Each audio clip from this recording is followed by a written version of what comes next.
And it might well be. I think we've got Carl Woolf now. He's an independent lawyer, works with TMI Private Security. Carl, welcome back to the show. Welcome to the show, I should say, the Independent Republic of Mike Graham. I mean, I think Leroy's right. A lot of this shoplifting, for example, is by and large quite well organised, but a lot of it might as well be, I suppose, opportunism by, you know, youngish kids who get together one day and go, let's go and raid that shop over there, let's see what we can get out of them.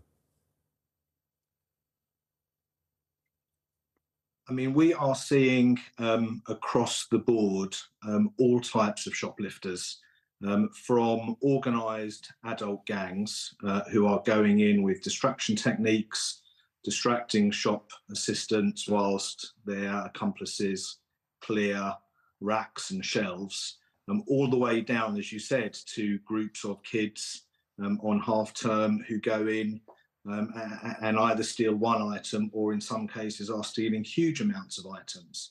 And the problem is that some of the shops are simply not prepared to prosecute because they don't think that the courts will take it seriously. And so the sort of announcement that we've had today, whereas, you know, low-level shoplifting shouldn't be prosecuted, those offenders shouldn't go to prison, that sends out completely the wrong message.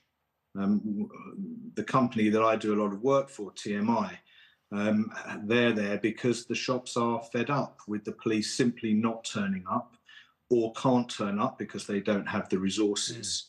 And then when people go to court, quite often the CPS say, well, we'll take a lower offence, and the courts are not being given the opportunity to really deal with a problem that's at the heart of our communities.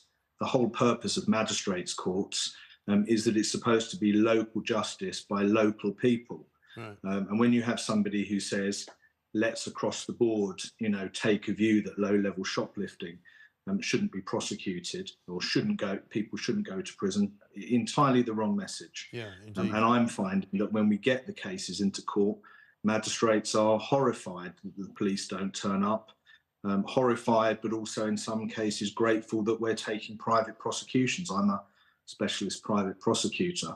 And when these cases come into court, we have people sent to prison, we have banning orders, preventing people from going to shops and locations. It really is getting out of hand. And as with the best will in the world, if the police turn up, they're very helpful. Most of the time, they don't turn up. Stay where you are, Carl, if you will. Leroy, do you recognise that sort of situation when it comes to the police? They haven't got enough resources to go to every burglary or every shoplifting event, obviously. But if people are doing private prosecutions now, could that be a way forward, maybe? Yeah, and it's not just on shoplifting. They're doing all sorts of private prosecutions.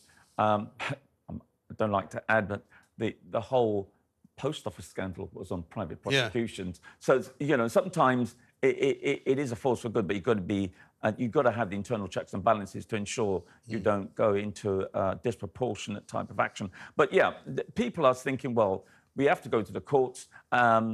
It might not go through the police or the Crown Prosecution Service, and they're hoping that the judges will, or magistrates, more than likely, will hear the cases. But the only thing is, there's a bottleneck. There is a bottleneck. I mean, especially if it's a major crime and it's going to Crown Court, you have got a serious hold-up. It's only really serious crimes are rushed through. You know, you might be waiting 2-3 years. Yeah, I mean, it's a terrible, terrible bottleneck in every single place that you look in the criminal justice system. Carl, thank you very much indeed for joining us. Carl Woolf there, independent lawyer for the TMI Private Security Company.